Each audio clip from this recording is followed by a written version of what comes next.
people on the line today. So thank you for joining us today for our webinar on how to find new talent in your existing workforce. In today's presentation, we'll talk about why more and more companies are looking inward for talent, how to get started, and some of the new tech on the market that can help you discover and develop your talent.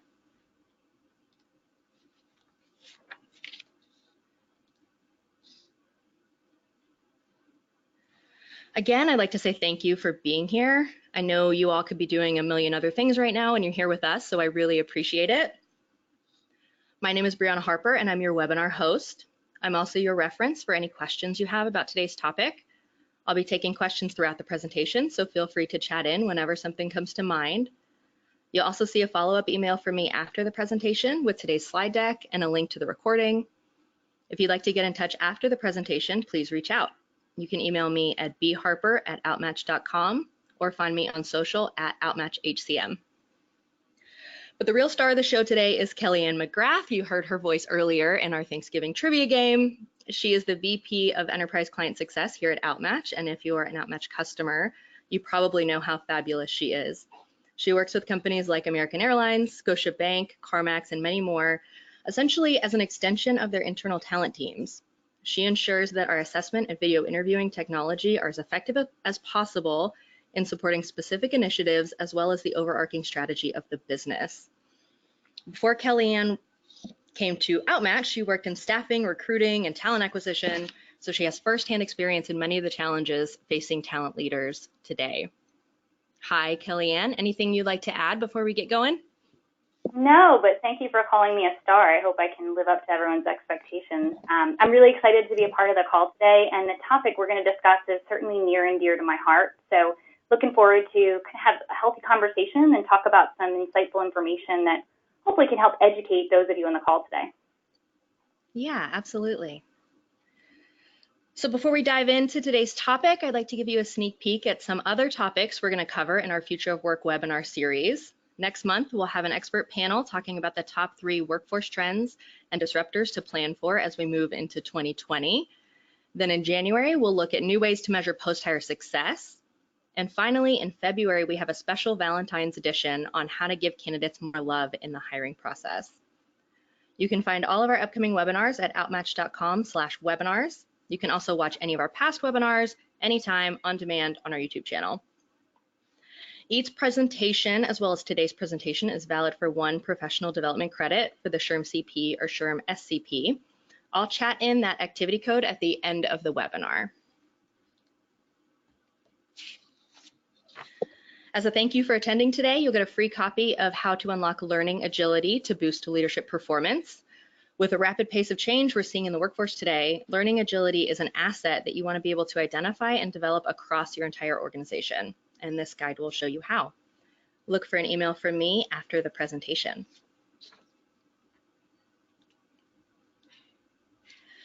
So just a quick overview of what we're going to cover today. First, we're going to talk about the internal talent marketplace, what it is, and why companies want to use it. Then we'll look at trends we're seeing across our diverse client base and some quick tips to get started. And we'll also have some time set aside at the end for a Q&A with Kellyanne. So if you have questions, you can chat them in at any time, or you can save them for the end, and we'll answer them there. So Kellyanne, I thought we'd start with this quote from Josh Bersin. In his keynote at HR Tech this year, he said that 2/3 of people say it's easier to find jobs outside versus inside their companies.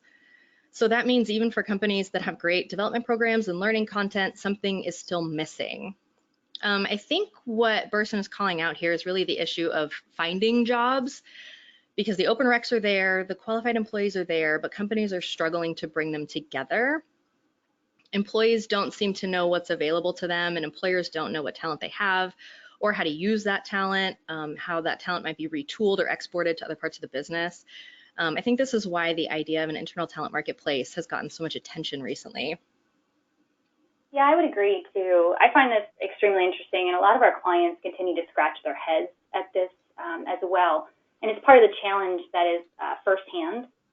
What I also think is really here and what's going on is that one hand is not always talking to the other when you're thinking about internal HR, talent acquisition, and talent development specifically. So talent acquisition, in most cases, right, is focused on filling jobs in a quick and efficient manner to keep their internal clients happy, those hiring managers. While on the other hand, you have talent development, who's continues to create great content that's useful and they can share with individuals internal to the organization, such as employees who are looking to get to that next step and next level in their career. But the result we're seeing too, and we continue to see, is TA is going outside of the organization to quite often identify these individuals because the internal folks, maybe to them, are not readily available, or so they think they aren't, right? While L&D and talent development, talent management groups are really focused on continuing to put out great content that's targeted, but in most cases targeted towards individuals that are part of programs, right? Or targeted towards individuals who can follow more linear paths. So in both cases, we're focused more on development and selection for those individuals where the experience is more relevant, right? And maybe their own experience, the employee's experience internally, is more relevant and easier to see and know and touch and feel, rather than any other factors that could also help both of these teams benefit from, retaining those 2/3 of people that are potentially leaving for other companies. And I really think the most people that could benefit from this is really even the employees themselves, and making it available to them to know what is out there in their organization and what they could be a fit for, not just the atypical next step in their career. Yeah, that's a really good point.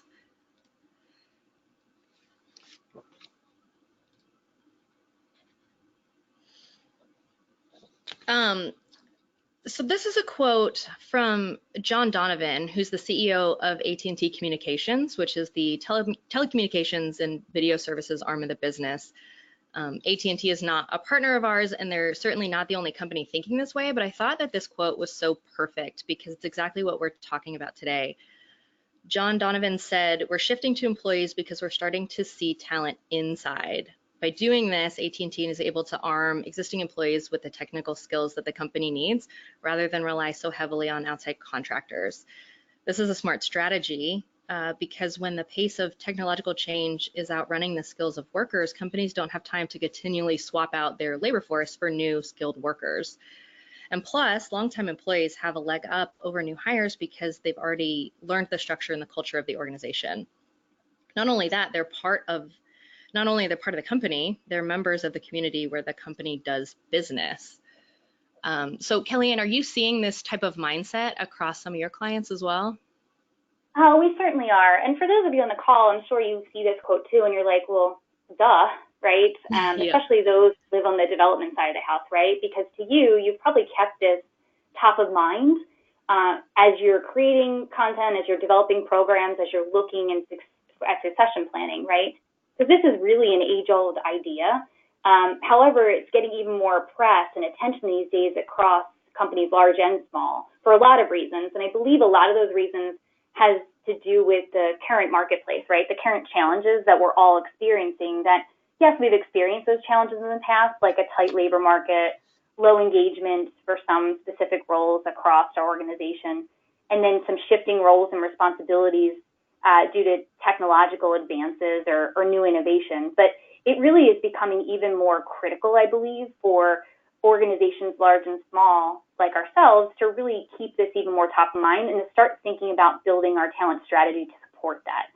And a lot of our clients, I will say, have it top of mind, but a few are really coming out on top to really design talent strategies where they're calling it employee first.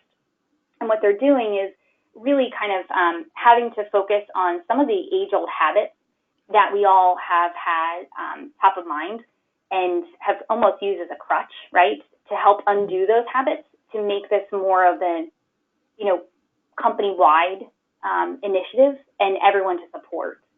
Some of the clients, it's easier than others, but really by these clients that are putting the employee first, building that talent strategy around it, it's enabling them to support and improve retention and engagement, even in the short term, and really even more so the talent availability that's in their organization, in thinking not just like AT&T when they think about transferable or giving and building technological skills, but also thinking about the intangible pieces of that, like your personality, your potential, and what you could actually have in terms of transferable skills into new roles. So in essence, it's really a strategy that not only speaks to HR, but speaks to your kind of CEO and your operators too, because in doing this, we're seeing some short-term gains in terms of increasing the overall bottom line from performance, customer satisfaction, et cetera. Yeah, and I love what you said there about, designing for the employee first. I think the business case for looking for talent internally is really obvious, and there's all sorts of stats and ROI that you can find. There's Nielsen research out there that says employees that have a promotion or a lateral move in the last 2 years are more likely to stay with the company. You can look at exit interview data, and some companies find that 50% of employees that leave say they do so because they didn't have opportunities to move upward or experience other parts of the business. So that is all there, and it makes a lot of sense for focusing in this way. But I think what you said about employee-centered design, because this can really be life-changing on a personal level, not just, for the company as a whole. 100%, 100%. So it's going to benefit the company to do this, right? To improve or reduce turnover, improve retention, and all those other kind of factors we said that could help the bottom line. But if you think about it, kind of what we just talked about in the last example or quote, if you really can help put the employee first, think about what they need to know when you're opening a position and what they might automatically assume they need for that role, and kind of make those items available to them, right? Meaning kind of showcase and give them ways to understand, become more self-aware. What do I have that could fit that role if I don't necessarily have X, Y, and Z from an experience perspective? Or how can I go outside and get some of that experience to be ready for a role like this if another role like this comes along in the next 2 to 3 months? And also make it a lot more tangible and self-service versus so programmatic, because that's really what we all want these days, right? We kind of want things that we can get our hands on and we can manage on our own with little pieces at a time, but we also see an outcome from that.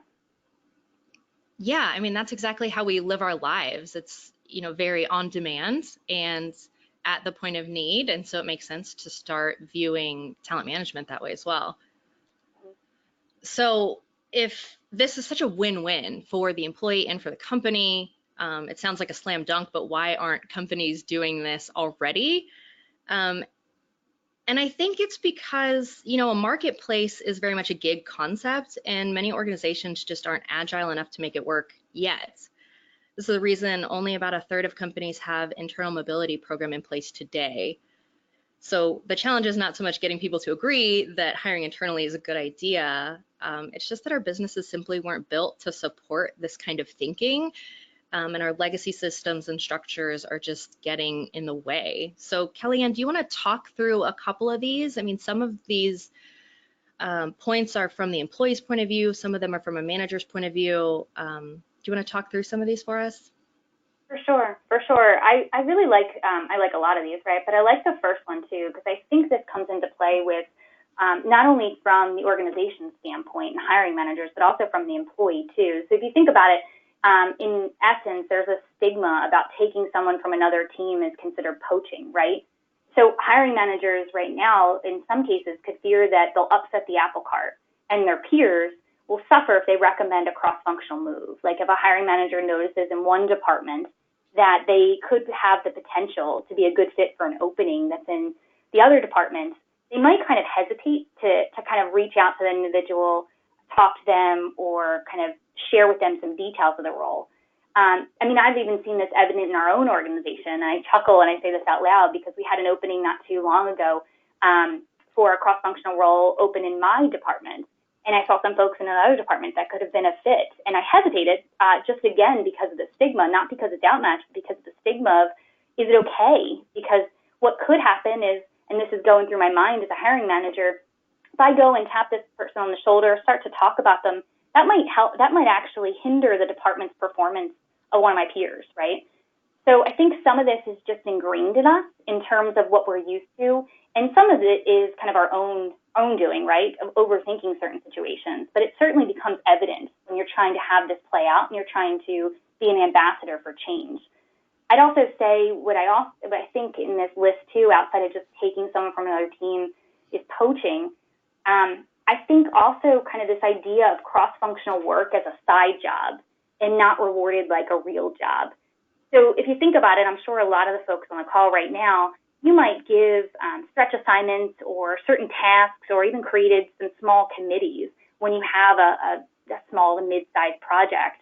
And those committees are made up of individuals who you kind of tap them on the shoulder and said, hey, you mind taking on this additional responsibility? And most of the time, individuals are more than happy to do it, especially if it aligns to where, from a development perspective, they see an opportunity for them to gain some exposure and experience. But quite often, from the organization standpoint, we view that as just a side job. And it actually sometimes gets overshadowed because you're pulled in different opposite directions given what you're held to and what you're responsible for your real job, quote unquote. So I think kind of just this whole idea of cross-functional work, rather than thinking of it as a rotational and expanding their wings and kind of giving them extra experience that could build up their resume, so to speak, and potentially give them the ability to think outside of their current role. It kind of holds us back just based on our own way of thinking. Some of our clients have done a great job, too, when they think about this and have instituted some rotational programs, but that's not always feasible for other companies of different sizes, and it's also kind of timely, and it's not always cost-effective, right? So how can we start to think outside of these stigmas that we kind of place sometimes just on ourselves, or it's based on some of the inherent culture within each of the companies we work for? Yeah, absolutely. And I wanted to call these out because these are some of the fundamental shifts that are going to have to happen before we even get to looking at technology. So a lot of this stuff is deeply ingrained in the organization, and it's going to take some time and some concerted effort to change the way of thinking, whether it's a hiring manager or it's the employee themselves, in the kind of what's in it for me mentality of sharing talent, so to speak. I mean, Brianna, how cool would it be, especially when you look at the experience one, right? And you think about, we quite often think of experience in some cases and don't consider internal folks for another role because you need to have a certain level of accreditation or even a bachelor's degree in some way, shape, or form. But in essence, if you really stop to think about it, is a bachelor's degree really necessary in certain roles? Or is accreditation really necessary in other roles? So kind of undoing it and thinking really outside the box could open up a bunch of other opportunities, not just for the hiring managers, but for the employee, like we talked about. Yeah, that's a really good point. So the same kind of questions that you ask yourself in talent acquisition, such as, is a bachelor's degree really necessary for success in this role, are the same kind of questions. But somehow you think about it differently, or you find a mental block there because you think, oh, someone has worked in this part of the business for 5 years, they can't just hop over here and be successful. But maybe what you're not thinking about is those transferable skills and also the experience of already being with that company. For sure.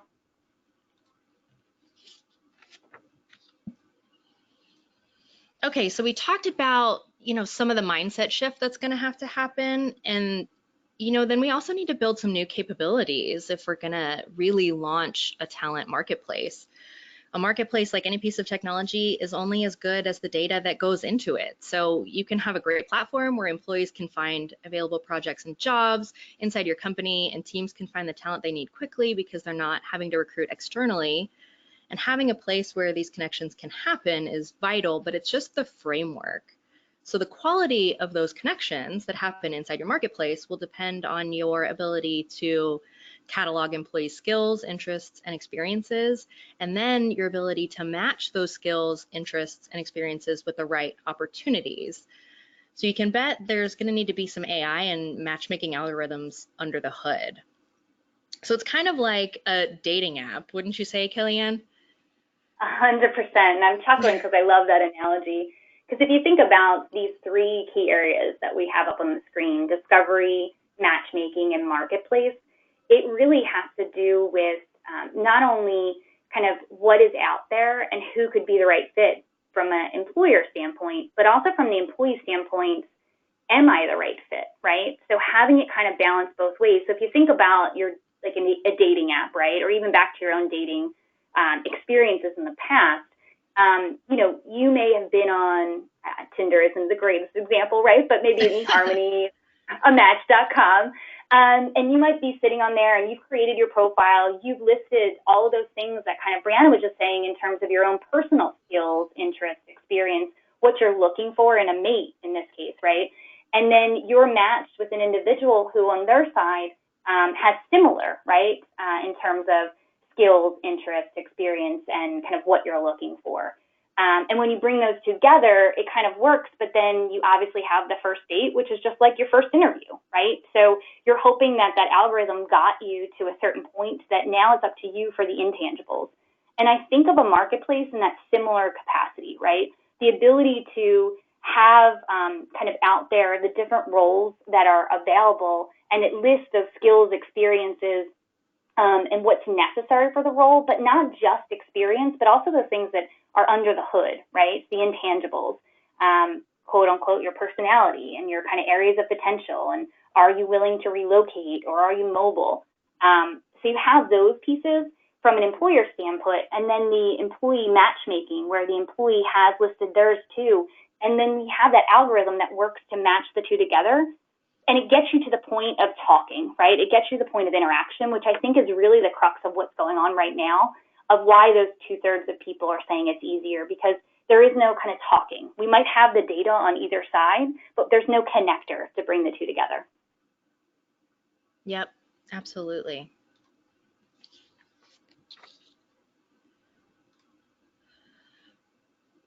So before we get into specific marketplace technology, I wanted to do a quick pop quiz.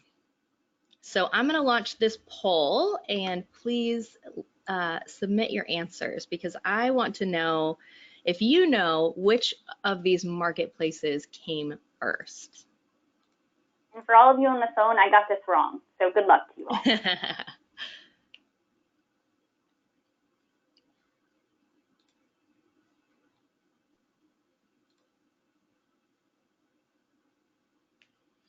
All right, I see some answers coming in. I'll give everybody just a couple more seconds to respond.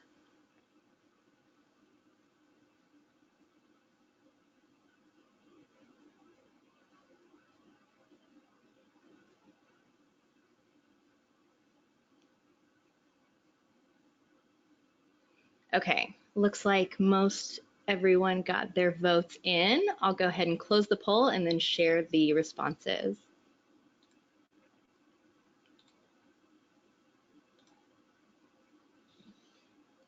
All right, so it looks like Napster is the leader, although the answer is Amazon, which was founded in 1994.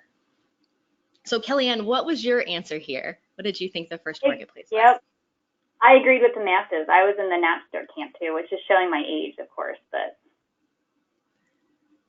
Yeah, and it's funny, as I was putting this little poll together, I was thinking of the world we live in now, where everything lives inside Google, and then it really made me think back to when some of these things first came into being, that were completely on their own outside of Google. I mean, Amazon was and still is its entirely own marketplace. So it just really got me thinking about what a marketplace is and what that means, and how it can be really anything that you want it to be. I mean, Amazon is the OG of marketplaces, and there's really been a marketplace revolution. So just look at the App Store, Yelp, YouTube, Spotify, Etsy, Upwork, Grubhub, Uber, Opendoor, Shutterstock, Airbnb, Kickstarter, Capterra. I mean, the list goes on. And you can really see that these marketplaces are everywhere, and we couldn't live our modern lives without them. So let me switch back over to our slide deck here.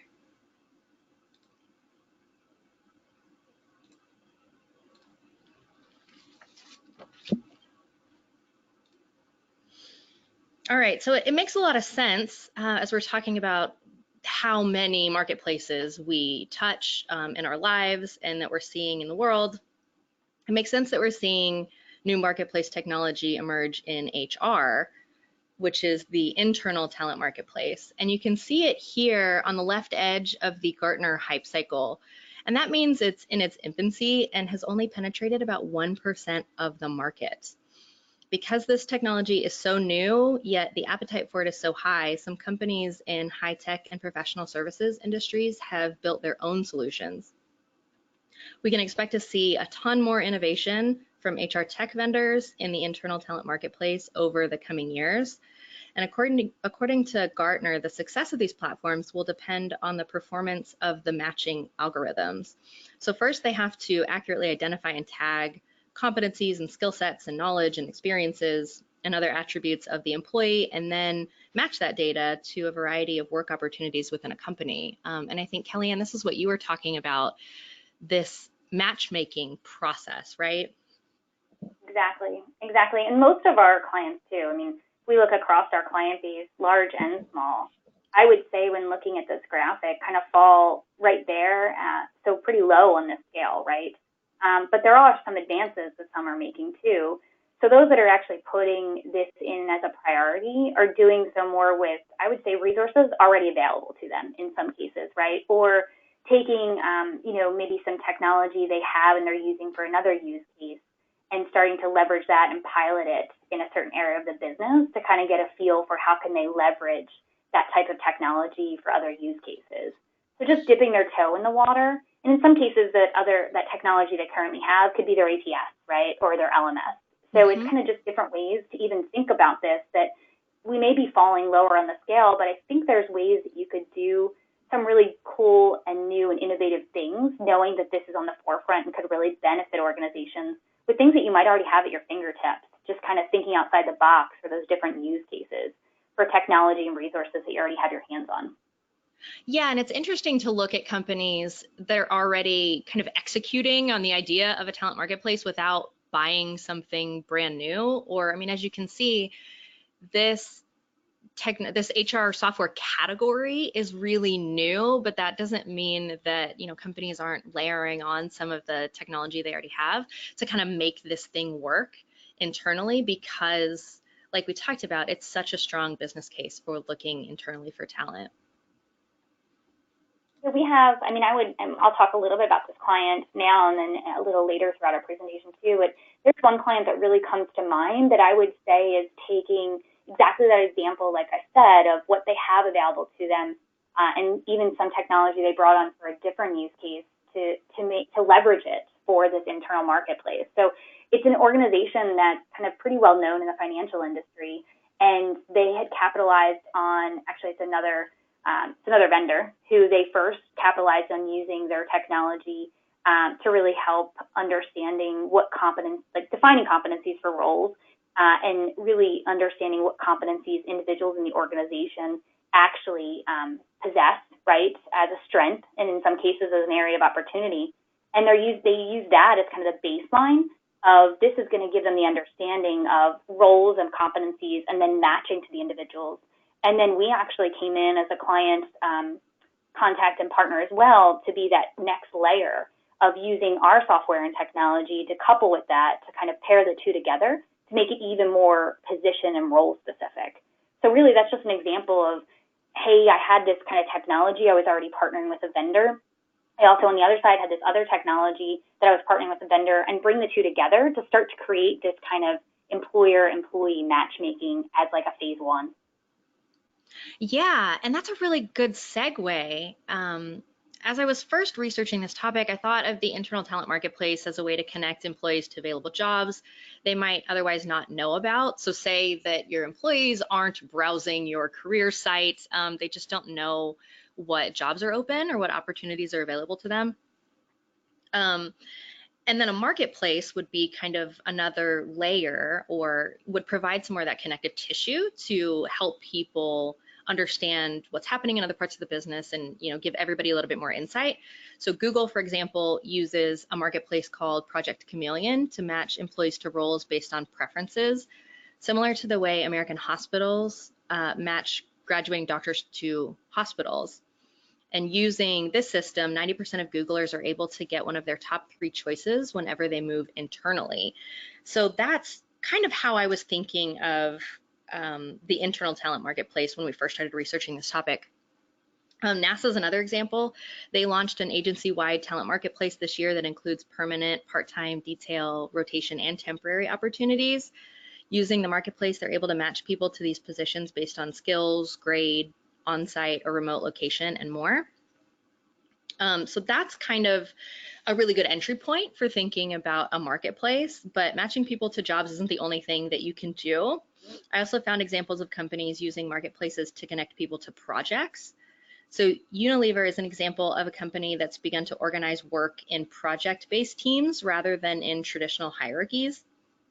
They launched their talent marketplace earlier this year called Flex, where employees share purpose statements as well as their skills and aspirations.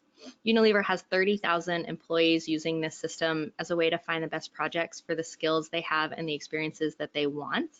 And it's also a way for managers and teams to shop for skills inside the company. And then I also found examples of companies using a type of marketplace for mentorship. So Schneider Electric is an example. They use their talent marketplace in this way. In addition to sharing jobs and projects, they also share mentorship opportunities in their system. And then we have a client that uses our video interviewing technology in this way. So while it's not a piece of marketplace technology, so to speak, it's a way to connect. It's a way for people to raise their hand for mentorship opportunities and then connect with compatible mentors. So marketplaces can come in many forms, and they're really starting to democratize the workplace. Yeah, what I think is really fantastic about this too, Brianna, too, and just speaking of the client I mentioned earlier, when you look at the project specifically too, that's where they're spending a lot of their time. So the HR teams are really focused right now on identifying what they're calling pods, or specific teams that are going to partner together on these specific projects to support the business objectives, their overall kind of digital transformation objective, right? Mm-hmm. And these pods are groups of individuals that are from different functional areas that'll work towards a common project goal and business outcome. So the HR folks are challenged. Their challenge now lies with identifying the right individuals based on the project needs, whether they're short-term or long-term, to deliver really high quality and high-level performance. So they're working to really identify that overall potential at the individual level, but also you have to identify the potential at the group level too, to really objectively forecast the overall output that'll come from these projects, given the different players on each one of the teams. And a lot of this comes also into play from a team dynamics too. So in kind of, again, using, our technology coupled with the technology they have from another vendor that we're working closely with, we're really able to use those competencies I referenced earlier. So identifying the competencies that are going to be needed to accomplish the goal, right? But looking at those competencies at the group level too. And also understanding what are some, outside of competencies, what are some skills that can be transferable to other projects that might come up in the future, right? So in essence, using this marketplace to really help not only fill a need today, but help to build the bench of projects they know that'll come as they come up. And also using it to identify the overall team culture of each pod. So we have this kind of idea of long-term success, not just short-term for a project. So again, kind of this idea of marketplace for projects, or even just for jobs and mentors, like you said, can have so many different use cases that I really think takes you down to how are you identifying success in preparing you for the future, whether it's individual or even groups. Yeah, and what I like about this is it looks like there's some baby steps that you can take. You don't have to re-architect the entire way that your company does business, for example, if you're not ready to throw out the traditional hierarchy and completely organize your employees' work around projects. You don't have to start there. You can take a step back and bite off a little less if that's where you want to start. But it's another example of how the technology is there to support you, but you really have to have a good framework in place and good processes underlying to support what you're trying to accomplish. Agree. And baby steps, right? And each company is going to be certain parts of this continuum overall too. So recognizing where you are in that continuum and what you're capable of biting off before you choose to. Yep. So I wanted to do another poll. I will launch this here. So I want to know how you match employees with opportunities today.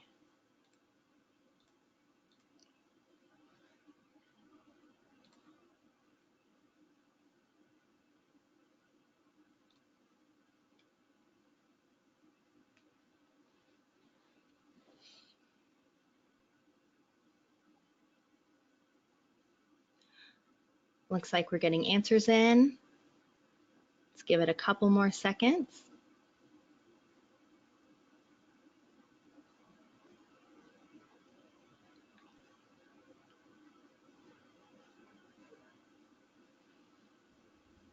All right, I'll go ahead and close out our poll and share the responses.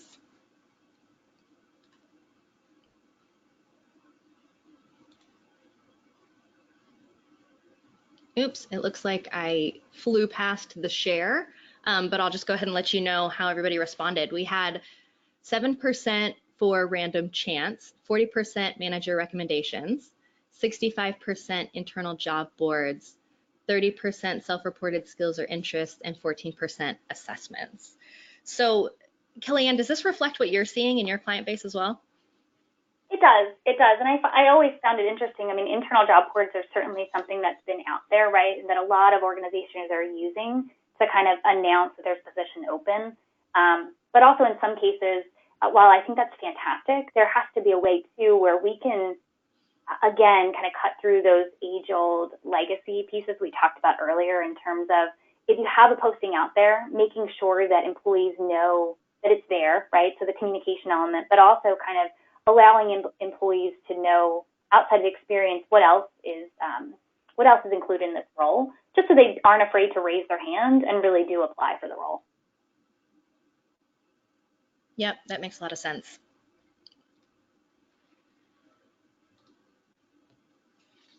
So really the driver behind what we're talking about today, and some of the things that you mentioned earlier, Kellyanne, is this fierce competition for talent. I mean, this is much of the reason that companies are starting to look inward for talent and try to reskill and repurpose the things that they already have, just because there's not enough people out there.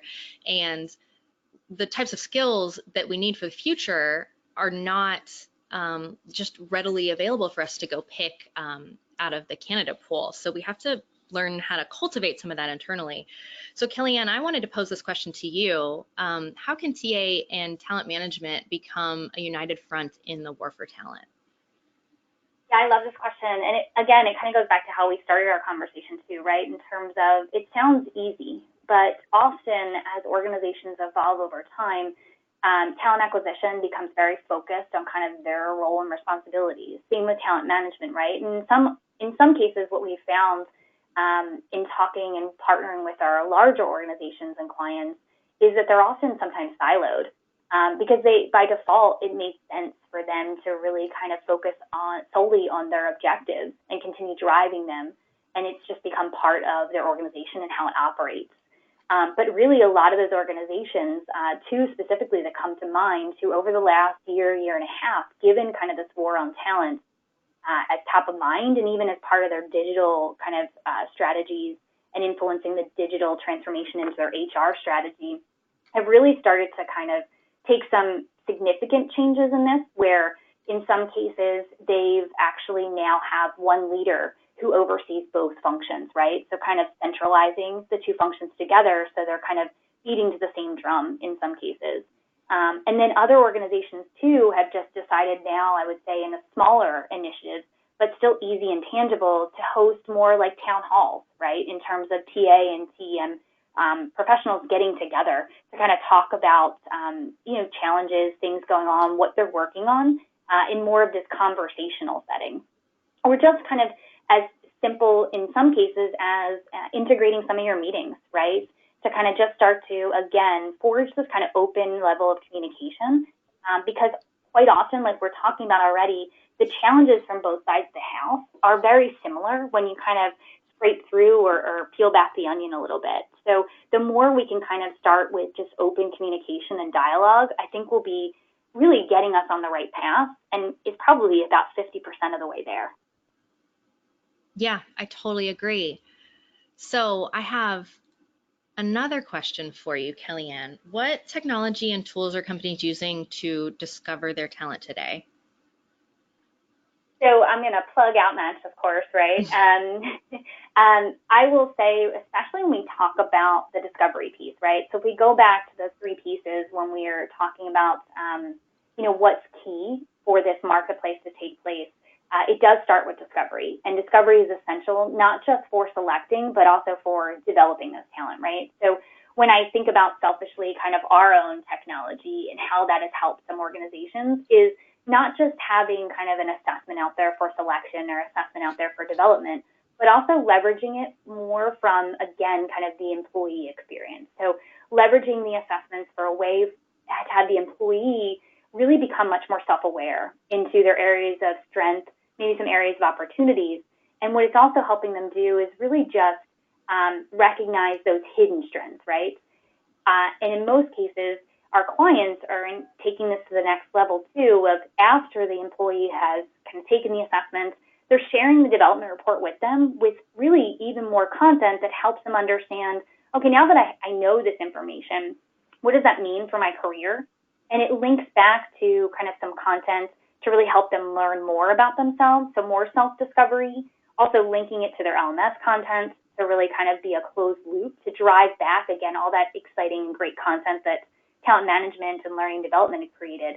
And then there are also, again, some clients are tying this back to their career path, so really making non-conventional career paths kind of front and center, so individuals know after kind of building that self-awareness, getting some of the tools to do some self-service development, where does that lead me? And where can I consider roles outside of the standard path that I assumed was the only path in some cases? Yeah, and what I love about the idea of discovery is that it works two ways, right? So you have the employee discovering their strengths and their gaps that they might want to work on, or something that they need to foster so that they can get ready for the next level. And then also discovering, from an organization standpoint, what do you have inside your organization today? So Kellyanne mentioned Outmatch assessment. I just wanted to share a couple screenshots. And you can see these in the follow-up materials as well. I just wanted to give you a look at, what does discovery look like? Because some of the things we talked about today are pretty high level and conceptual. So Kellyanne, do you want to talk through any of these quickly? Yeah, I'd be happy to. So what you're looking at is really just different pieces of our dashboard that's made available to our clients. And the compare report, the one on the far left, is really the ability that after individuals have gone through, like I said, it could be for selection, but also if you're thinking about this kind of discovery for internal talent, it could be for development. And as they're going through, you're able to kind of select those individuals that have applied for a certain role per se, or maybe they haven't applied for a role, but you want to see how they fit against that role on almost a continuum, right? So what you're looking at is the ability to select up to 10 individuals who have taken the assessment and kind of what is their overall score and how do they compare against each other in terms of, in this case, it's a higher level view, but you also can see how it breaks down to each one of the measurements that we have within the assessment from a trait perspective. So really giving you a comprehensive look of how are they all kind of a good fit potentially for this role, but also where are some areas of strength and where are some areas of opportunity, so you can see them kind of stacked against each other. It can also help you as an organization to determine where do you want to spend some of your time from developing a group of individuals too, and even some of the content you might want to put out there that you might already have available to those folks too. So it really just helps you see below or under the hood of what's already out there in terms of internal talent. The second one you're looking at is our Succeed functionality. I get really excited about this one because I think this really serves a great purpose for professionals like ourselves that are sitting on this call to say, okay, I've had individuals maybe from a selection standpoint go through, take an assessment for selection, and whether I brought them into the organization or I didn't at that time, I have other roles in the organization that really I'm wondering, could they be a fit for from a potential perspective? And does their personality and where they have strengths and gaps fit better for another role? So a lot of our clients are using this technology to really kind of almost look at that individual as for other opportunities within the organization. So a lot of it is from a succession planning standpoint, or even just cross-functionally too. So it gives you the ability to see how would that individual from a personality standpoint fit against these multiple different roles, and then dig deeper to really understand what do I need to develop them to, and how can I help them even uncover and let them know that they could be a fit for that role as well. And then the last one really is where we have the content that's available to share with the actual participant, so internal employee. And I would tell you, this is where I really think the rubber meets the road in terms of giving something tangible to an employee that says, thank you so much for going through an exercise. We really believe this information is going to help you on your development journey, and here's why. So it walks through really kind of in a way that's easy to understand, easy to interpret for an individual to say, what does this mean? What do I learn about myself when I think about the role that I'm either in today or a role that I potentially want to consider, whether it's next level or cross-functional? And then it also gives them tips and tricks to say, what do I need to work on, and how can I take some of the ownership of that work on myself rather than waiting for the organization to provide it to me? And it's all kind of packaged nicely into this development report that's easy and dynamic for them to navigate. Yeah, so these are just a couple examples of what discovery might look like as we talk about technology and tools. My next question for you, Kellyanne, what are ways to weave growth into the employee experience? So I know you mentioned, that there are like hypo programs, something you might be hand selected into, but how do we make this something that's more available to more employees? Yeah, I'm going to be a little redundant to what I've been sharing in kind of the last statement too, where a lot of organizations, like I said, are doing a great job of maybe you go through a talent review process, you select your hypos for certain groups and certain roles, and then you target programs to those specific audiences. But what I really think is great, and a lot of our clients and a lot of organizations are starting to think like this, a lot of it to do with really that, going back to the beginning, those 2/3 of individuals that are leaving, right, or that don't recognize there's opportunities internally. They're really thinking more about the idea of more for all and then less for some. So having really opportunities for employees to be able to weave growth into their own experiences and have it more self-service for the masses, right? So having something like could be our assessments from Outmatch to be available and made kind of forward-facing to employees to take to really get an idea of, again, where they are and where they could develop to, and using that as a guide. And I would say kind of that's your more for all, right? And then less for some, maybe it's taking it to the next level. And it's not completely going away from those standard programs you were used to, but continuing to focus on some of those hypos and do it in a way that you're giving them some additional tools, some additional ways that they can grow, and also keep them even more engaged, right? Because there's different levels of engagement we need to maintain throughout the organization, especially as we kind of go higher up in the organization. So that less for some is the idea in some cases of leveraging maybe the ability to go through an advanced kind of virtual on-the-job experience, right? And the output of that giving them more targeted, ongoing, what I would call micro-learnings along the way that really helps them really use on a daily perspective, focused on these are the areas based on how you did in this on-the-job simulation that you might want to work on, and makes it very easy to kind of incorporate into their day-to-day routine. So again, it's this idea of you're going to have maybe more for all, so you can really make sure you're satisfying the masses, and again, kind of enabling growth at all different levels in the organizations for all employees, and then still targeting those kind of less for some, right? Those specific groups that you know you need to have that targeted training and even more higher level engagement, and really making additional tools available for them so they can really help impact their own growth rather than having to rely so heavily on you to really be the administrators of that from an HR perspective. Yeah, that makes a lot of sense. We've got about 7 minutes left, but I want to keep going because we've got some helpful tips on how to get started coming up. So if you do have questions, please chat them in, and if we don't get to them, I'll be sure to reach out to you after the presentation. So Kellyanne, I think you touched on this a little bit already, but quick tip number one is be resourceful and use software you already have. So do you want to talk through a couple ways you might do that? Sure. So I will tell you, and we did mention this, but really your ATS, I mean, most of the organizations and representatives on the phone have an ATS, right, of some sorts that they're kind of using from a selection standpoint. But that really can act as your built-in marketplace.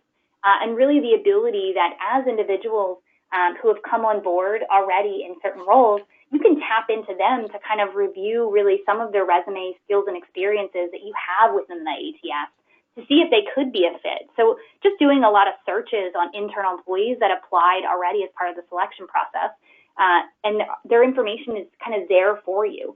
So using that as maybe one of your first places to get started to understand this whole idea of marketplace and readily or potential readily available employees and candidates for other jobs. I'd say the other one is really your LMS. So similar to your ATS, your LMS can tell you a lot, right? Especially if you have one and you have employees that are really engaged in your LMS. It's going to give you ideas of who's really engaged in learning and looking to kind of better themselves, right? Looking for growth. So really just understanding who's engaged with the software can be a first step too to knowing who do I want to go out, and if they're engaged in learning, it might be someone that's really, the work is kind of 50% there. So giving them and making the opportunities available for them with a little clearer path could also help as well. And then obviously we work for Outmatch, so your assessment can be the mobility machine, right? So again, kind of those three different pieces we shared from a functionality perspective really could act as your matching from a personality and potential, right? So like we already talked about, experiences and skills are parts of it too, but it's really about this kind of innate personality and potential that I think is even more critical when you're looking at matchmaking. So the assessment can certainly be part of that as well. Yeah, so it's adding that objective layer. I mean, if you look at something, even if your marketplace works similar to LinkedIn, where you self-report your skills or maybe other people who know you endorse those skills, it's still a very subjective element. And so adding something that can be that more objective measure in the process is really going to be helpful. For sure, for sure. And I also say too, I mean, one thing that's not listed here is your talent review processes, right? So you think about it, most organizations go through a talent review process on at least an annual basis, right? And it might not be a fully fleshed out, structured process, but something goes on where you're communicating with hiring managers to know where is everyone falling and who potentially could be our next successor for certain roles. So think about kind of those talent review processes and who wasn't tapped on last year, right? Who was maybe someone that you want to, or a group of individuals you want to kind of revert back to look at to say, if they weren't tapped on last year, where are they this year? And could they be another talent pool to consider from a mobility perspective? Yep. And we touched quickly on, measures for selection and development. Kellyanne, do you want to get into that a little bit more here? Sure, and I can make this pretty quick too. So really determining how you're measuring employee potential, right? So for us, it's really about being consistent with that. So what you're measuring and how you're measuring those employees for their overall potential and fit for a role should really be similar to what you're using from a selection standpoint to what you're looking at from a development and kind of internal selection standpoint as well. So making sure you're carrying those measures over, and those measures can be things like personality, could be cognitive ability, it could be self-reported skills, it could be overall kind of willingness to relocate and mobility. But whatever you're using, just be consistent in terms of it being kind of similar from a selection and development perspective, and it carries through your life cycle. And then making them available to everyone. So everyone has this equal opportunity for growth, right? So we shared some of kind of the tools and technology that you can use. And again, that more for all ability. So making sure everyone has that kind of equal opportunity for growth, and it's made kind of public to them as well. Yeah, totally agree with that. I don't want to skip over this last one because it's critical to the success of any kind of initiative you're going to put together. But this is going to be in our follow-up materials. So I just want to briefly show this. And then I've got one more quick poll or quick pop quiz actually before we end for the day. So the question is, how many jobs does the average person have in their career? And I'm going to launch this and let's see if we can get some responses in so we can talk about it quickly before we end here.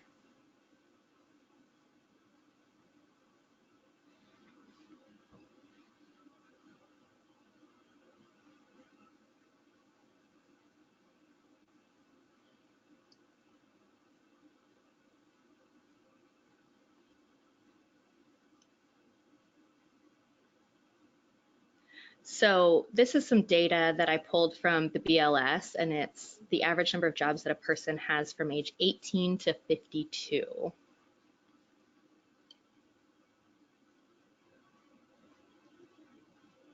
All right, I'll go ahead and close the poll.